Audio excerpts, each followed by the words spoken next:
from this to this. So, ubos na naman pala ni Amo yung niluto ko nila for today. Bali, red pasta nga pala yung ni-request ni Amo na lunch nila for today. So, sa red pasta, kailangan natin ng red sauce, syempre. Wala kaming pasta sauce dito na ready na. Kaya ngayon, gagawa ako ng sarili kong version ng red pasta. So, gumamit lang ako dyan ng sibuyas, and then nag-slice lang ako dito ng 2 piraso ng kamatis. Sa pasta mga may either na white cream or mixed sauce yung ginagawa. Pero start na natikman ni Amo yung red pasta ko. Ito, inulit-ulit niya na. Nag-slice din ako dyan binang green pepper. And then, dito sa ating kaldero ay naglagay lang ako dyan ng butter kasi yan yung ating gagamitin panggisa sa ating gagamitin na red sauce. Nang matunaw na yung butter, syempre ilalagay na natin yung sibuyas yan na hiniwa natin kanina. Saka sinabay ko na din dyan yung slice ko na bawang. Halu-haluin lang yan natin siya ng mabuti hanggang sa lumabas yung kanyang aroma. Sakay naman natin ilalagay itong kamatis. Sa paggawa ng red sauce mga mi ay kanya-kanya tayo ng way, pero ito yung way ko dito sa bahay ni Amo at nagustuhan din nila. Inulit-ulit pa nga nila. Saka ako na dito naglagay ng pampalasa tulad ng asin at itong ating paminta. Ang spices na nilagay ko lang dyan mga mi ay yung dried spices. Mix na po yan. Mayroon na yung rosemary, oregano, may mint na yan. Lahat ng mga dried na mga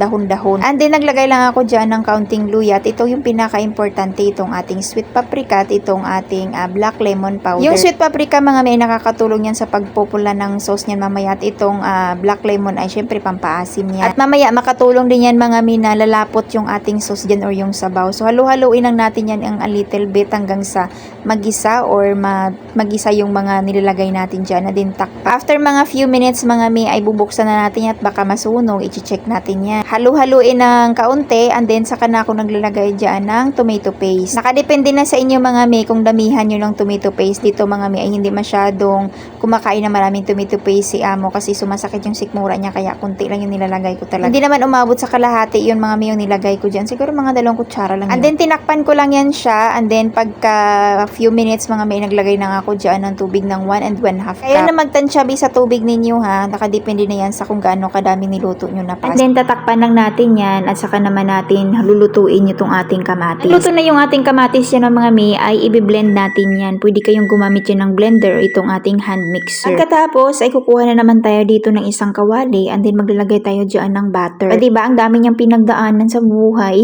And then nilagay ko na dito itong ating manok. Bali yung sa manok aging slice ko lang yan siya ng pa-finger. And then yung marinate ko yan lang siya sa asin, paminta at garlic powder at kaunting vinegar. Halu-haluin lang natin yung manok natin dyan mga mi hanggang sa mamutla sila lahat. Nakadepende na yan sa inyo mga mi kung i-marinate nyo muna yung manok or hindi na. Fast forward at namuti na nga itong ating manok kaya ayan ilalagay na natin yung ginawa nating red sauce. Bala sinala ko pala yan mga mi kasi ang kukunin ko lang is yung sabaw niya lang kasi ayaw ng amo ko na mayroon silang ibang makain-kain. Gusto nila is yung plain lang talaga, kumbaga pa yung sauce lang talaga ba. Pero nakadepende na yan sa inyo kung sasalain nyo or hindi. Dahil nakulangan ako sa pagkapula, inubos ko na lang itong natirang tomato paste dito. Siyempre, halu-haluin natin yan hanggang sa matunaw lang. Nagdagdag na din ako dyan ng sweet paprika at itong ating black lemon powder para tulong na magpatingkad ng pagkakulay pula at siyempre paglapot ng ating sauce. Pag combine mo kasi ang dalawang yan mga mi, ay kusa talagang lalapot yung inyong sauce dyan. Before nyo ilalagay yung pasta nyo dyan mga mi, ay titikman nyo muna kung okay na ba yung lasa. Magdagdag lang kayo dyan ng asin or kung anumang klaseng pampalasa dyan mga mi kung nakukulangan kayo. Kapag okay na yung lasa mga mi, syempre ilalagay nyo na itong pasta na niluto ninyo. Halu-haluin nyo lang yan hanggang sa makutid ng red sauce yung pasta ninyo. Napadami nga yung luto ko nyan mga mi kasi akala ko andito sila lahat kaso nga lang yung 2 alaga ko iwala. So 4